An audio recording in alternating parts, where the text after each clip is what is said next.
Bonsoir à tous, bienvenue à ce flash d'information.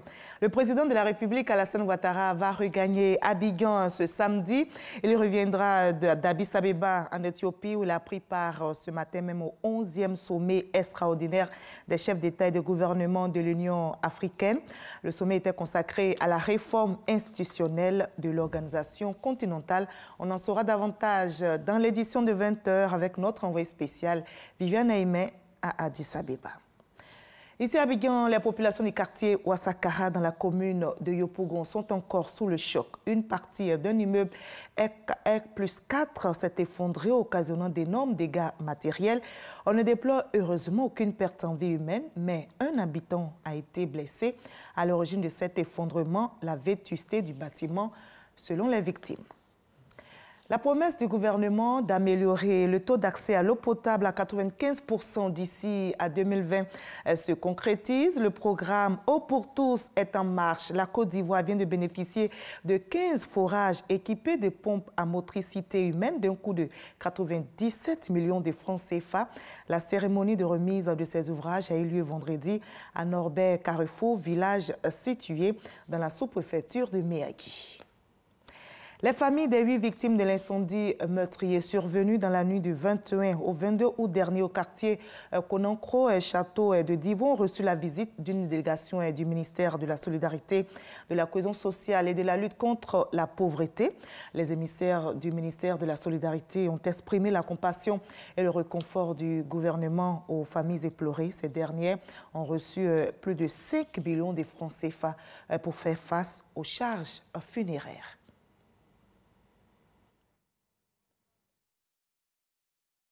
Une poignée de main pour apporter du réconfort.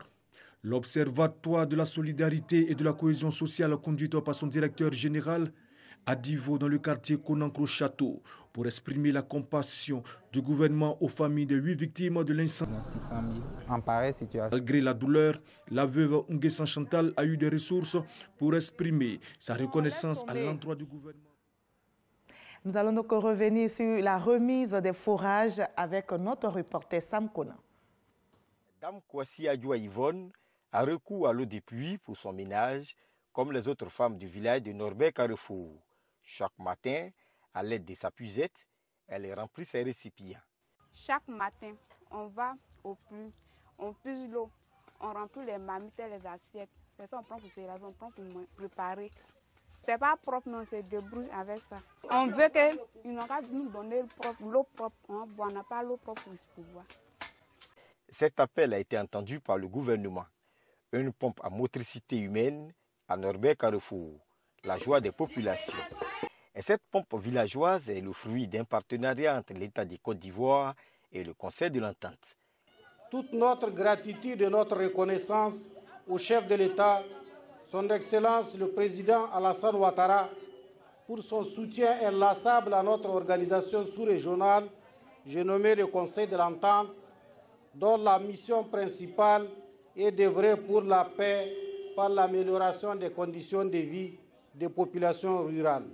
L'eau, c'est la vie, et sans l'eau, il n'y a point de développement. Le ministre de l'Hydraulique, en inaugurant cette pompe, a fait cette annonce. Nous sommes heureux de pouvoir bénéficier de cet appui du Conseil de l'Entente.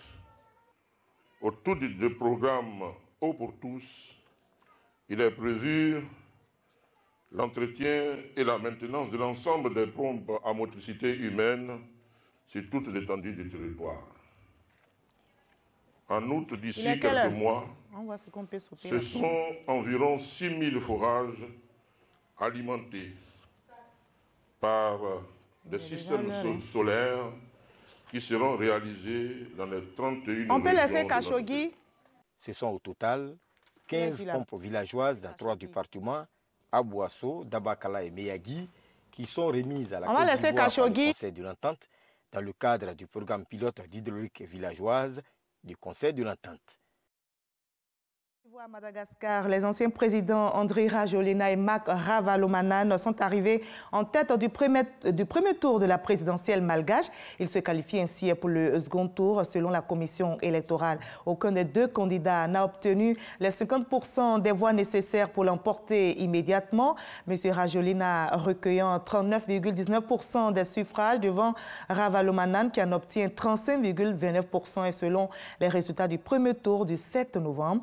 Un second tour est prévu donc pour le 19 décembre. En Centrafrique, le chef anti-Balaka Alfred Yekatom Rombo, mieux connu sous le surnom de Rambo, a été extradé aujourd'hui vers la CPI à La Haye. Les charges ne sont pas encore connues. Commandant la zone de Bimbo, c'est un chef de groupe armé qui a été très actif pendant la crise centrafricaine. Il est donc sous sanction des Nations Unies depuis 2015. L'ancien chef anti-Balaka et ses éléments sont soupçonnés d'avoir exécuté un grand nombre de civils en 2014.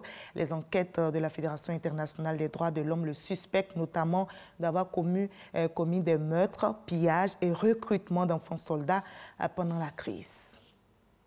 Nous sommes samedi, n'oubliez pas notre rendez-vous culture. Nous parlerons cinéma aujourd'hui avec une actrice comédienne. Il s'agit d'un visage que vous connaissez d'ailleurs, Nakissi Savané, présidente du Festilag, Festival international du film des lacs et lagunes.